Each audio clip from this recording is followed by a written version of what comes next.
It's track reviews.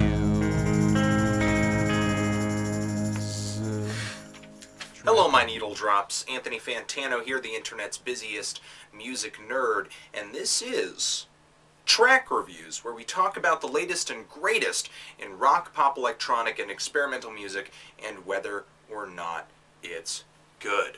Alright, before we get started, before we get into this track, I do want to tell you a couple things. We just broke 2,400 subs on the YouTube channel. Yes!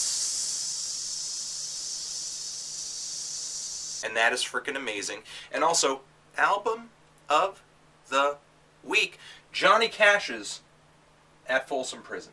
One of the greatest country albums of all time. One of the greatest country live albums of all time, forever, that there ever was, from now until the sun burns out and the earth becomes a cold, dark ball of nothingness. Okay?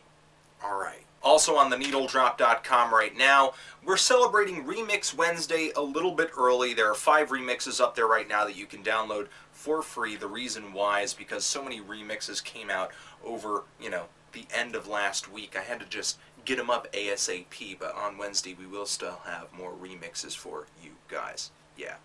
Picture of the single that this track comes from, Ariel Pink's Round and Round. Now, Ariel Pink is a California-based singer-songwriter who is a home recording master. He recently got signed with his band, Haunted Graffiti, on 4AD, and the thing is, his music, with the way that he records, often it's difficult to tell what era it was actually made. Yes, it is current, it is contemporary stuff, but it sounds like it's from the 70s, or it sounds like it's from the 80s. And not only in the recording style, I know he records to tape, which is why his music sounds so warm, so fuzzy, just sort of bleeding in to itself.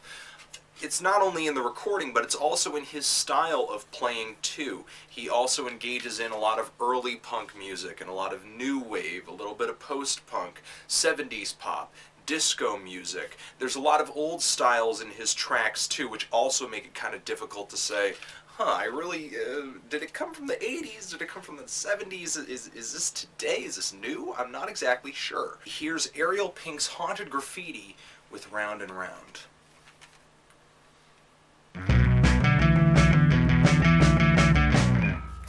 Man, fantastic thing about this track, grand structure on this thing. Grand structure on this thing. There's a lot that happens before the hook actually comes in. This thing really builds up to the hook, and the first time it plays it, it doesn't actually lay into it like it does at the end. I feel like the end of this track is really where the payoff is. That's really when it becomes big and huge and epic, and all the layered vocals are just really laying on, hold on, I'm coming. And the sound, the production of this thing, as I mentioned earlier in the video, does sound like it's out of the 70s.